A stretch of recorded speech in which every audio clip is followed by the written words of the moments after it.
नमस्कार, हमारे चैनल खुलेआम टॉक्स में एक बार फिर आपका स्वागत है।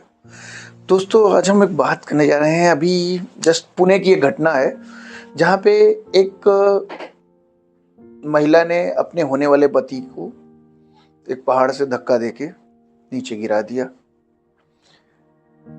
दोस्तों, मतलब उन दोनों की शादी जल्दी होने वाली थी और प्री वेडिंग शूट का जो भी है ऑफर देके कि चलो करते हैं, और उसमें एक पहाड़ी पे ले गए और वहां से उसको अपने होने वाले पति की जो है मतलब धक्का देकर उसकी पहाड़ी से नीचे गिरा दिया। मतलब आप ये सोचिए कि दोनों का फैमिली बैकग्राउंड बहुत ही अच्छा था। लड़की पढ़ी लिखी थी, लड़का पढ़ा लिखा था। शादी घर वालों की मर्जी से, दोनों की मर्जी से हो रही थी। लड़की को अगर कुछ और मन में था, कुछ और चीजें थी, उसका पास कुछ और बैकग्राउंड था, उसको कुछ और चाहिए था, तो अपना निर्णय ले सकती थी, माँ बाप से कह सकती थी, माँ बाप से बोल सकती थी भाई मैं इस लड़के से शादी नहीं करना चाहती हूँ, मैं किसी और से शादी करना चाहती हूँ। इतनी बड़ी मजबूरी नहीं थी। लेकिन पता नहीं इस समाज को क्या होता जा रहा है, इस पीढ़ी को क्या होता जा रहा है कि उनको क्या चाहिए पहली बात उनको पता ही नहीं है। मैंने भी एक मूवी देखी थी, यारियां। मतलब वहां पे हमने देखा कि एक लड़का एक लड़की से प्रेम करता है और उसके लिए उसके सारे दोस्त उसकी पूरी हेल्प करते हैं और उस लड़की को घर से भगवा देते हैं, और वो दोनों भाग के जो है गोवा में कहीं जाके रहते हैं, और थोड़े दिन बाद दोनों भाग के फिर वापस लौट के अपने अपने घर आ जाते हैं। बोले कि नहीं, हम उसके साथ नहीं रहना चाहते, हमें दूसरी से अगर शादी करनी है तो मतलब वो मूवी में क्लियरली दिखाया जाए कि बच्चों को क्या चाहिए उनको नहीं पता होता है।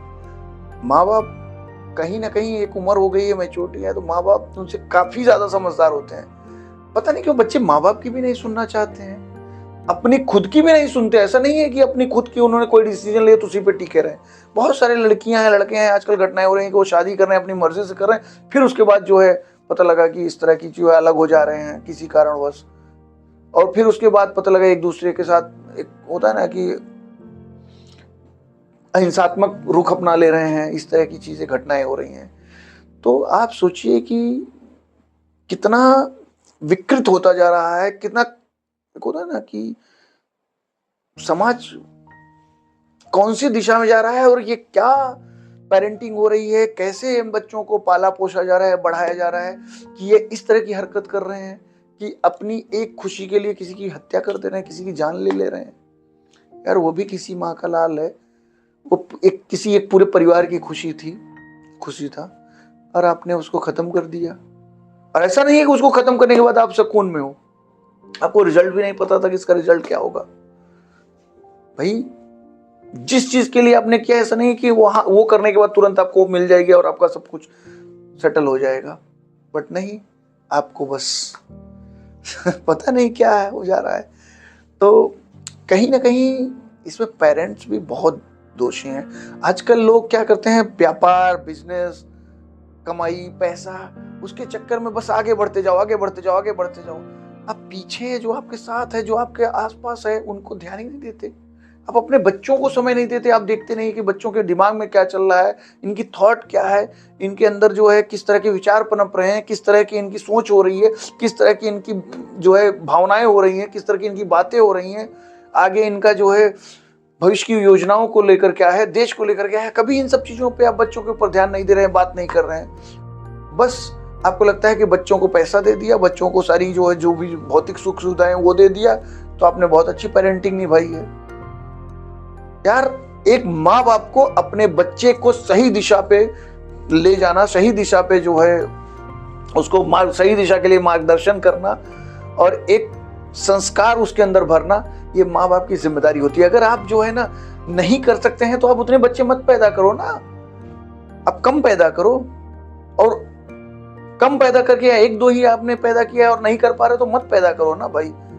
आप बढ़ो ना आगे, आपको किसने रोका है। लेकिन आप एक जो है एक होता है ना, जीव को दुनिया में ला रहे हो अपनी जो भी नेक्स्ट जनरेशन के लिए, और उसको मतलब आपने समय नहीं दिया, और उसके बाद जो है वो इस तरह की हरकत कर ले। क्या आपको तकलीफ नहीं हो रही है आपकी बच्ची के साथ जो भी अभी कानूनी कार्रवाई होगी और आगे जो भी प्रताड़ना उसको झेलनी पड़ेगी, उसके लिए आपको तकलीफ नहीं होगा। बस पैसा पैसा पैसा पैसा, कितना पैसा चाहिए। ये समाज में इतनी बड़ी जो भी घटनाएं हो रही हैं, कहीं ना कहीं इसमें सबसे बड़ा दोष जो है मैं पेरेंटिंग को मानूंगा। अगर आप अच्छी पेरेंटिंग नहीं कर सकते हैं तो बच्चे पैदा करना बंद कर दो। अगर आप जो है अपने बच्चों को अच्छे संस्कार नहीं दे सकते हैं, बच्चों को अच्छी शिक्षा नहीं दे सकते, अच्छी शिक्षा का मतलब ये नहीं होता कि अच्छे स्कूल कॉलेज में अच्छी जगहों पे उनको एडमिशन करा देना और ज्यादा पैसे की ज्यादा फीस और ज्यादा सुख सुविधाएं देना, ये मतलब नहीं होता शिक्षा का।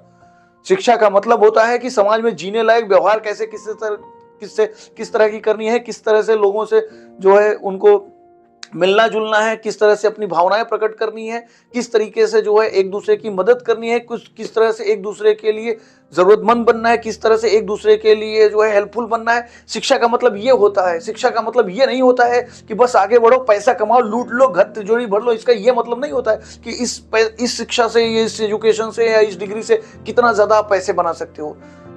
शिक्षा पैसा छापने की ही सिर्फ मशीन नहीं है। शिक्षा जो है एक आपको अच्छी जीवन पद्धति जो है क्रिएट करने का जो है सबसे बड़ा साधन है। लेकिन नहीं, बस ऐसी शिक्षा दो जिससे ज्यादा से ज्यादा मतलब एटीएम मशीन बन सके। तो भाई एटीएम मशीन में जब डिफॉल्ट आएगा ना तो पूरी नोट भी जला देगा और आपकी प्लानिंग भी जला देगा। इसलिए प्लीज सभी पेरेंट्स से हमारा निवेदन है कि बच्चों पे ध्यान दीजिए, और तब ध्यान मत दीजिए जब आपके हाथ से निकल जाए।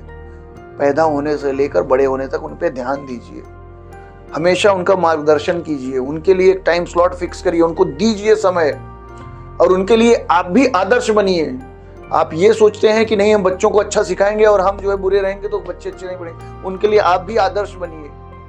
उनको लूटना, खसोटना, पैसा, आगे बढ़ना, किसी को भी पीछे करके धक्का देकर ढकेल के आगे बढ़ना मत सिखाइए। उनको हमेशा जो है उनकी खुद की क्वालिटी, खुद की क्षमता के हिसाब से आगे बढ़ने की प्रेरणा दीजिए। उनको कंपटीशन का मतलब ये नहीं है कि बगल वाले को धक्का दे देना है या बगल वाले को गिरा देना।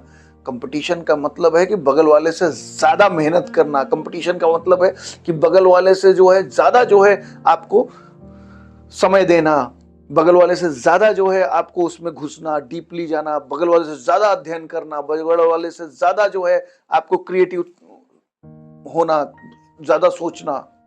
ये होता है कंपटीशन। पर नहीं, लगे हो रेस में, भागो भागो भागो, एक्सीडेंट हो रहे हैं रोज। एक्सीडेंट है, चलता रहेगा।